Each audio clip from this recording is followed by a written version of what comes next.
Welcome student to commerce key to success. My name is Tina Malakar. जैसे कि अपने partnership अपन पढ़ रहे थे तो ये इसका पार्ट सेकंड है। अगर आपने अभी तक मेरे चैनल को सब्सक्राइब नहीं किया तो जल्दी से आके मेरे चैनल को सब्सक्राइब करें। अगर तक आपने मेरे को टेलीग्राम, फेसबुक और इंस्टाग्राम पे फॉलो नहीं किया तो जल्दी से जाके मुझे भी वहाँ फॉलो कर ले, ताकि जो भी अपडेट है मैं वहाँ पर देती रहूँ।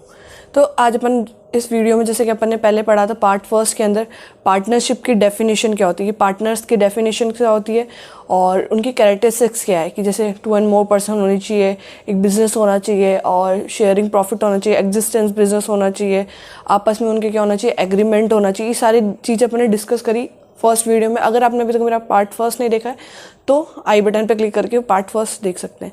तो आज अपने सेकंड वीडियो में पढ़ने वाले हैं राइट ऑफ पार्टनर्स। तो पार्टनर्स के पास क्या क्या राइट होते हैं, जैसे कि मैंने बोला कि 2 and more, 2 या 2 से अधिक व्यक्ति मिलकर एक क्या बनाते हैं, एक बिजनेस स्टार्ट करते हैं और उस बिजनेस का मैनेजमेंट करते हैं और प्रॉफिट एंड लॉस बांटते हैं। तो उनमें उसको राइट क्या क्या मिलता है, यानी अधिकार क्या मिलते हैं पार्टनर्स को। तो फर्स्ट राइट होता है share profit and loss with others partnership in the agreed ratio.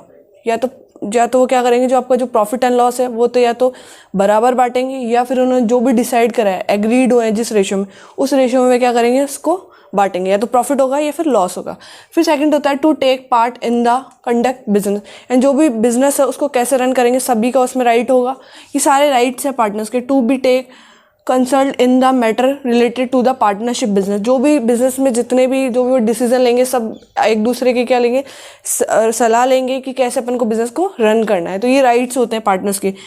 Inspect and have a copy of the books of accounts, यानी उनके पास राइट होता है जो भी बुक्स अपन ने जो भी अकाउंटिंग करी सब उनको उनकी जांच पड़ताल करने का, उसकी फोटोकॉपी लेने का उनके पास अधिकार होता है।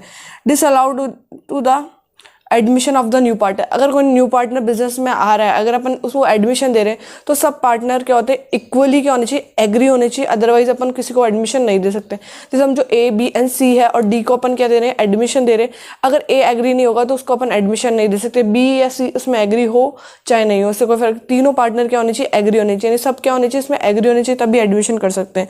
Every partner in the joint owner of the partnership property, यानी जो भी प्रॉपर्टी है, बिजनेस की प्रॉपर्टी है, वे सारे जॉइंटली क्या होते हैं, उसके ऑनर्स होते हैं, स्वामी होते हैं। फिर है इंटरेस्ट ऑन द लोन, अगर कोई भी पार्टनर कोई भी पार्टनर अगर बिजनेस को क्या देता है, लोन प्रोवाइड करता है, तो उसको क्या मिलता है, 6% इंटरेस्ट ऑन लोन मिलेगा। अगर जैसे अपन अगर कोई पार्टनर कैपिटल अपन को देता है, कैपिटल के रूप में कोई भी अपन को अमाउंट देता है, तो उसके लिए अगर अपन इंटरेस्ट ऑन कैपिटल दे देते हैं, अगर कुछ भी अपने प्रोविजन कर रखा है या प्रॉफिट में उसको हिस्सा दे देते हैं। लेकिन इसके अलावा अगर कोई पार्टनर अपन को कोई अमाउंट देता है एज ए लोन के रूप में, अगर कोई पैसा दे रहा है तो उसके ऊपर अपन क्या देंगे, इंटरेस्ट देंगे। कितना इंटरेस्ट दे सकते हैं, 6% पर एनम अपन को इंटरेस्ट देंगे। अगर डिसाइड नहीं है तो अपन ये रेट देंगे, अदरवाइज जो उन्होंने डिसाइड करा है उस रेट से अपन क्या देंगे, लोन पर इंटरेस्ट देंगे। Retire form of the after giving a proper notice, अगर आप क्या लेना चाहते हो, रिटायरमेंट लेना चाहते हो, तो आपको क्या देना पड़ेगा, नोटिस देना पड़ेगा, तभी आप क्या ले सकते हो, रिटायरमेंट ले सकते हो। यानी ये क्या होता है, पार्टनरशिप के राइट होते हैं। अगर आप पार्टनर बनते हो एक दूसरे के तो आपके पास राइट आते हैं। नेक्स्ट है अपना LLP होती है लिमिटेड लायबिलिटीज पार्टनरशिप। तो लिमिटेड लायबिलिटी पार्टनरशिप का मतलब, अब ये फॉर्म क्या होता है, जैसे अपन सॉल प्रोप्राइटर की तरह से बिजनेस कर सकते हैं, पार्टनरशिप की तरह बिजनेस कर सकते हैं, कंपनी बना के बिजनेस कर सकते हैं। वैसे ही कोई भी व्यक्ति अपन LLP क्रिएट करके क्या कर सकता है, 2008 के अंदर एक्ट के अंदर क्या करवा के, रजिस्ट्रेशन करवा के क्या कर सकता है, LLP ओपन करके बिजनेस कर सकता है। तो अब LLP होता क्या है, तो LLP जो है लिमिटेड लायबिलिटीज पार्टनरशिप, ये क्या होता है, combination of company and partnership. दोनों के फीचर्स इसके अंदर होते हैं। ये बीच का होता है, जैसे पार्टनरशिप के कुछ फीचर्स होते हैं, कुछ कंपनी के फीचर्स होते हैं, दोनों को मिलकर क्या बनती है, दोनों के फीचर्स बना के क्या बनती है, आपके LLP बनती है। तो इसीलिए अपन LLP का कॉन्सेप्ट यहाँ पढ़ रहे हैं। अब इन दोनों में डिफरेंस समझेंगे तब उनको समझ में आ जाएगा LLP क्या होती है, और जब अपन कंपनी में पढ़ेंगे दोनों में डिफरेंस समझेंगे, कंपनी और LLP में क्या डिफरेंस है। तो यहाँ पर अपन समझते हैं कि पार्टनरशिप और LLP में क्या अंतर है। फर्स्ट डिफरेंस तो इनके एक्ट में ही है। जो अपना पार्टनरशिप एक्ट है वो 1932 के अंदर आता है। इसके अंदर इसकी क्या है, प्रोविजंस गिवन है। लेकिन जो आपका LLP पे जो एक्ट लगता है वह 2008 लगता है।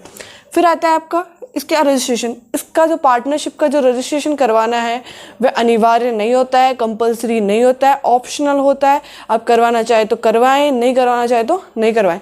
लेकिन LLP का रजिस्ट्रेशन करवाना क्या होता है, कंपल्सरी होता है, क्योंकि आपकी जो LLP है वह एग्जिस्टेंस में ही तब आती है जब आप उसका क्या करवा लेते हो, रजिस्ट्रेशन करवा लेते हो। वह एक क्या बन जाता है, एक आर्टिफिशियल पर्सन बन जाता है, तो इसीलिए उसका रजिस्ट्रेशन करवाना क्या हो जाता है, अनिवार्य हो जाता है। ये कंपनी का फीचर्स है। फिर क्या है, क्रिएट। ये क्रिएट बाय एग्रीमेंट, जैसे कि अपने लास्ट क्लास में पढ़ा था उसकी डेफिनेशन ऑफ पार्टनरशिप, कि पार्टनरशिप कब बनती है, जब उनका क्या हो जाता है, एग्रीमेंट, 2 and more पर्सन होते हैं और उनका क्या होता है, एग्रीमेंट होता है, दोनों एक ही बात पे क्या होते हैं, एग्री होते हैं। तो ये क्रिएट बाय किससे होती है, एग्रीमेंट से होती है। और ये क्रिएट बाय लॉ, जो कि अपन ने पढ़ा है कि आती LLP एग्जिस्टेंस में कब है, जब वह लॉ द्वारा क्या करवा लिया जाए, उसमें रजिस्ट्रेशन करवा लिया जाए, तो उसमें क्या, ये क्या हो गया, क्रिएट बाय लॉ। ठीक है। फिर है अपना नंबर ऑफ पार्टनर्स या नंबर ऑफ मेंबर्स कितने होने चाहिए। इसमें मिनिमम कितने होते हैं, लास्ट क्लास में पढ़ा था 2, कम से कम 2 पर्सन होने चाहिए तब आपकी पार्टनरशिप बन सकती है। वैसे ही आपका LLP के कम से कम कितने व्यक्ति होने चाहिए, 2 व्यक्ति होने चाहिए। फिर आता है आपका मैक्सिमम इसमें कितने होते हैं, 50 होते हैं। आपके LLP में ऐसा कोई क्राइटेरिया नहीं है, कितने भी व्यक्ति क्या कर सकते हैं, एक LLP क्रिएट कर सकते हैं। फिर आता है आपका separate legal entity. Separate legal entity का मतलब क्या होता है कि बिजनेस और बिजनेस में जो व्यक्ति काम करते हैं वे दोनों अलग अलग है। तो ये इसमें क्या होता है, नॉट सेपरेट लीगल एंटिटी। इसमें ऐसा कुछ नहीं होता है, आप बिजनेस करते हो तो आपका जो बिजनेस है और वहाँ पे जो पार्टनर से जो भी कार्य करोगे वो पूरा फर्म के लिए जो भी आप कार्य करोगे, सब एक व्यक्ति ने अगर कोई कार्य करा है तो सबके लिए क्या होगा, कार्य माना जाएगा। अगर किसी ने एक ने गलती कर दी तो वहाँ सब पार्टनर की गलती है। तो इसमें क्या होता है, सेपरेट लीगल एंटिटी नहीं होता है। इसमें क्या होता है, सेपरेट लीगल एंटिटी होता है कि बिजनेस अलग है और बिजनेस के व्यक्ति है, काम करने वाले अलग है। अगर बिजनेस में कोई व्यक्ति की जैसे डेथ हो गई या फिर कोई व्यक्ति चला गया या फिर कुछ भी हो गया, यानी एडमिशन और रिटायर से कोई फर्क नहीं पड़ता, क्योंकि ये क्या होती है, कंप्लीटली इसका कंपल्सरी क्या, कहाँ रजिस्ट्रेशन करवाया अपन ने, LLP के अंदर करवाया है। तो रजिस्ट्रेशन करवाने के बाद ये क्या बन जाती है, एक आर्टिफिशियल पर्सन बन जाती है। तो ये खुद एक पर्सन के रूप में कार्य करती है, तो इसलिए इसका क्या होता है, सेपरेट लीगल एंटिटी होती है। लेकिन इसमें कुछ ऐसा नहीं होता, कोई भी अगर पार्टनर एडमिशन लेगा, रिटायर होगा, तो पूरी फॉर्म पे उसका क्या पड़ेगा, इम्पैक्ट पड़ेगा। फिर आता है आपकी लाइबिलिटीज़ का मतलब ये होता है कि आपकी क्या हो गया, कोई भी अगर आपने जो भी आपका बिजनेस है उसमें लॉसेस हो गए तो आपको जो लोन है या फिर जितना जो भी ऋणी है जो भी अपनी लाइबिलिटीज़ बनती है उसको कैसे पे करेंगे। तो इसमें क्या होती है, अनलिमिटेड होती है। मतलब इसमें पार्टनर्स की पर्सनल जो एसेट्स है उसको सेल करके भी क्या करवाया जाएगा, फर्म की जितनी भी लाइबिलिटीज़ है उसको पे किया जाएगा। लेकिन आपके LLP कॉन्सेप्ट में ऐसा कुछ नहीं होता। आपकी लाइबिलिटी क्या होती है, लिमिटेड होती है। जितना कंपनी के जो भी आपकी LLP है उसके पास जितना एसेट्स पड़ा है उसी को आप बेच सकते हो। जो भी आपके वहाँ पे वर्कर काम कर रखे हैं उनकी पर्सनल एसेट्स को आप सेल नहीं कर सकते हो। तो इसकी लाइबिलिटी क्या होती है, लिमिटेड होती है। फिर क्या होता है, ऑनरशिप किसकी होती है, ऑनरशिप ऑन द प्रॉपर्टी। यहाँ पर किसकी होती है, पार्टनर्स की होती है। और यहाँ पे खुद की क्या होती है, क्योंकि किसकी होगी, LLP की खुद की होगी, क्योंकि वह खुद क्या है, एक आर्टिफिशियल पर्सन है। ये आपका LLP एंड पार्टनरशिप के अंदर क्या है डिफरेंस। पार्टनरशिप डीड ये साझा संलेख, जैसा कि अपन ने पढ़ा डेफिनेशन के अंदर पढ़ा है कि पार्टनर्स क्या होता है, 2 and more पर्सन होते हैं और वे क्या होते हैं, एग्रीड होते हैं, यानी उनके बीच में क्या होता है, एग्रीमेंट होता है। तो वो एग्रीमेंट को ही अपन क्या बोलते हैं, पार्टनरशिप डीड बोलते हैं। जो भी उन्होंने आपस में डिसाइड करा है कि फर्म का नाम ये होगा, फर्म इस स्थान पर होगी, अपन इंटरेस्ट ऑन कैपिटल इस रेशो में बांटेंगे, इस रेशो में देंगे, इंटरेस्ट ऑन ड्राइंग इस रेशो में लेंगे, और जो भी प्रॉफिट एंड शेयरिंग रेशो है वो किस तरीके से होगा, और जो भी जितने भी व्यवसाय के जितने भी डिसीजन है वे इसमें क्या पूरा लिखा जाएगा। जो भी पार्टनर्स हैं उनकी जो बेसिक डिटेल्स है वो सब चीज़ें किसमें लिखी जाएगी, जितनी भी चीज़ें अपन जो पार्टनर आपस में डिसाइड करते हैं सब एक जगह लिखी जाती है। उसको क्या बोलते हैं, पार्टनरशिप डीड बोला जाता है, यानी साझा संलेख उसको बोलते हैं। लेकिन ऐसी कोई आपकी शर्त या ऐसी कोई आपका जो ट्रांजेक्शन है वह आपने नहीं लिखा है तो इसके लिए पार्टनरशिप एक्ट 2032 के अंदर क्या दे रखा है, आपके रूल्स दे रखे,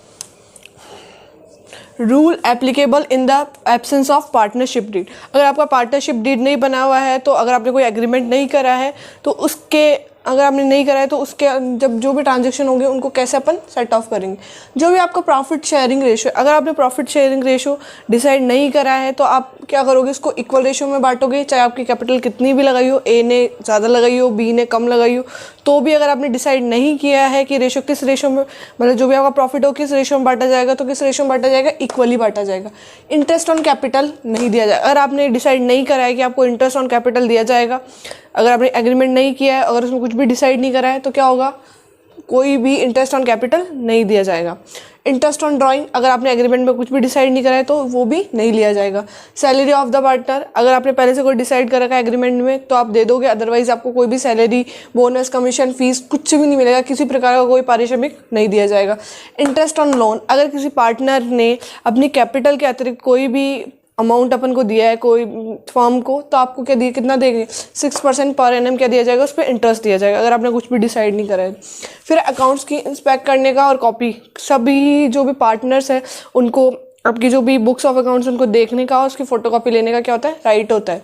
एडमिशन ऑफ द पार्टनर्स में the concern all the partners, जितने भी पार्टनर्स है सबकी क्या होनी चाहिए, सहमति होनी चाहिए, कोई भी एडमिशन हो रहा है तो ये सारे क्या है, बहुत ज़्यादा इंपॉर्टेंट है, ये तो रटी लो, ये तो एग्जाम में पूछा ही पूछा जाता है इसका क्वेश्चन। तो अपन जो भी आगे की जो क्लासेस है, कैसे अपन को पार्टनरशिप की अकाउंटिंग करनी है, वह आगे की नेक्स्ट क्लासेस में देखेंगे। तो thank you for watching my video.